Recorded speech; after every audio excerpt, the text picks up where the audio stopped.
And yeah, we would be out there covering a rocket launch right now if the weather had improved, but unfortunately, it's still hit or miss here. But hey, that's the way it goes. All right, so continuing in our episodes that we've talked about aviation, and we like to include that in some of our discussions. Something came out of a little bit more research into some other events, and we're looking tomorrow. We're going to be talking specifically about things that are in the realm of what's going to be happening with the growth of the air taxi market and what players are involved putting pieces together. And someone also made a comment about eHang, so we're going to be doing some follow-up work with that tomorrow. A little bit more of a packaged conversation like we kind of do every third day or so. But anyhow, in that research came up a player in the commuter air electric market, which really hasn't developed yet, which is Eviation and their Alice, their commuter 2024. And this thing, I gotta say, it's actually fairly pretty, but it's an oddball design. And what I mean by that is, I don't mean to knock it, but right now they're saying it's 9 passengers, 220 knots capable, and a 440 knot nautical mile range. And it looks like it's got a service ceiling of about 37,000 feet. Although when you take a look inside the cabin of this thing, it looks like it's been kind of rounded out, more jelly bean shape. It does have a very luxurious interior. It's only a 1x1 with a center aisle. And they do have many, many features that you would find, say, in your EVs of today, in your electric vehicles, that you would have in your average everyday driver. The thing is that this has got a very specific design. And when I cut back to it here in a minute, there's some very specific things with this aircraft that I find to be kind of unique. Number one, it's employing what we call a pusher design, which means it's got a tail prop, okay, which is basically pushing the aircraft through the air. But not only that, at the wingtips, they have mounted their pods for energy delivery. And they've done this also via pusher system. They've also made this in some way, shape, or form very similar to the early days of aviation of tail draggers, which were notoriously a little different for people to steer and do require, still by FAA standards, their own endorsement. The aircraft looks gorgeous, and it's looking to hit this marketplace in a very specific spot. As we take a look at a couple more of the specifications here before I kick it over to Corey. Basically, what they're saying right now is that the performance is 220 knots. Takeoff field length is about 2,600 feet. This is not a vertical takeoff and landing capable aircraft. Service ceiling, excuse me, as I correct myself, was 32,000 feet. Max occupants is going to be 2 passengers, 2 crew. And, 9 passengers, 2 crew. Max payload, 2,500 pounds. Maximum takeoff weight is 14,700. And it's got an EPU, which is a MagX EPU, which I'm assuming is going to be something on the level of electric. It's a fairly short aircraft, 56 feet, wingspan of 59 feet, height of about 12 feet, and then it's got its battery chemistry is going to be lithium ions, and the battery weight, though, is 8,200 pounds, which gets us back into the discussion about when you're talking about these particular aircraft, right?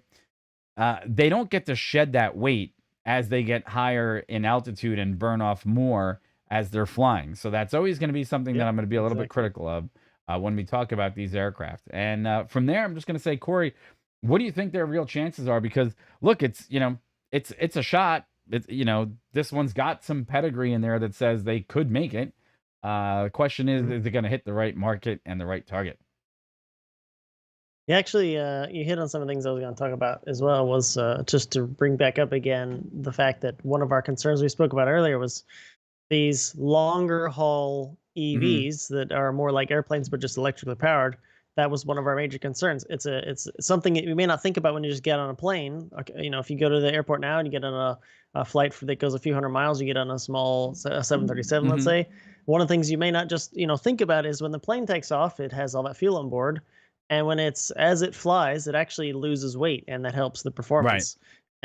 Because just to kind of maybe hit that home a little bit differently from a pilot's perspective that you may not know as well, there's actually landing weight limits. So some airplanes and many airplanes actually, you can take off at a certain weight, max takeoff weight or something, but then actually you wouldn't be able to turn around and land if you had to without dumping fuel, because it's literally not rated to land with that much mass on board. Yeah, max takeoff and max landing weight. Mass on board.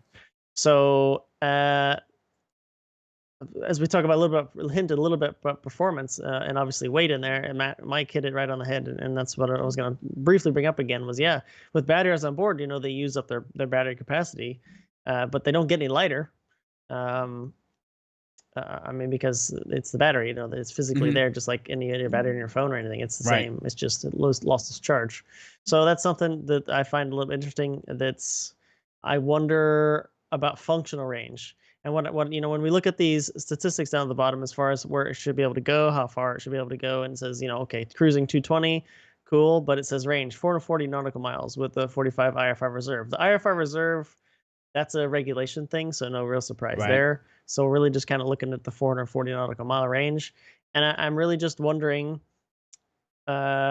real world range, right? Because that all depends on efficiency of not only just the aerodynamics, but the electric motors themselves.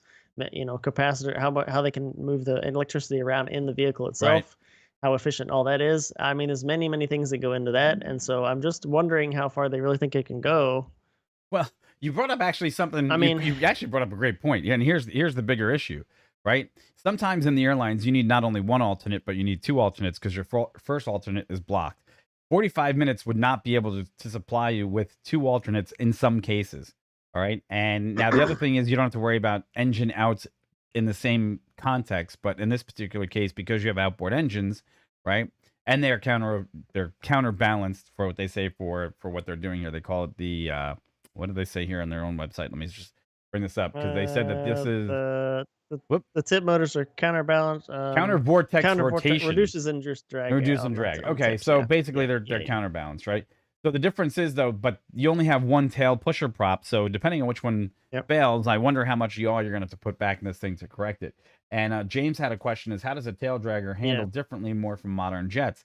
Well, basically, when you see a tail dragger take off, which is like a P-51 Mustang, the tail actually gets airborne before the main landing gear break the surface, and during takeoff. Less weight back there. Yeah. So depending on how they actually have this thing taking off, it can't pitch the nose up many degrees before the rear wheel is going to, literally strike the ground again. So I wonder what its pitch up is when it's sitting there on the ground. It looks like it's pitched up. It does here in the picture, but I don't know if that's. So basically, that pitch angle really has a lot of question marks in it because that's going to change their angle of attack of the wings. That's going to change how the flight dynamics are and climb out. It looks like a well thought out piece. I'm sure they've put all that together in a wind tunnel. I'm just curious as to how it's going to handle. It's got two wheels in the back. I wonder if they compress when this thing takes off a little bit to give you that extra bit of cushion. But it looks beautiful. Right? It looks beautiful. But I mean, it is just, again, as you're talking about, kind of just this graphic we have at the top. Also, because if the plane, I mean, if it pitches up much when you take off, and the tail is still relatively close to the ground, you got that pusher back there that in the image looks like it's almost close to the ground. It does look like it's really close to the ground. Let's see if we can zoom in here. But again, it's just an image, we know. But I'm just curious to see, literally what it would actually be. And look, there's a lot of things that go into these aircraft, right? So we don't know all the specifications of them yet. We don't know what's going to be out there and what their challenges are for how they're going to make this thing come to marketplace, right? That's for sure. And everything else that we say is speculation. I'm sure they've got workarounds in other areas, but my biggest thing is 9 passengers is great. 440 nautical miles is questionable because weather changes en route sometimes. Sometimes weather is unanticipated and unexpected. So you might not have had to use a certain amount of reserve, and then you find out, man, that 45 minutes isn't going to get you where you need to be. And 220 knots at 45 minutes gives you an effectively, I'd say, with flying approaches, only about 120 nautical miles from your destination airport, which that doesn't mean the weather is going to change appreciably over that distance. What we always had in a jet was, hey, if the weather was bad at our destination, 1 hour's flying time, we could be 425 miles away from that place, usually outside of any banding of weather that would be located in the area, right? So they're going to find that there's different challenges inside this marketplace that they're going to have to hit.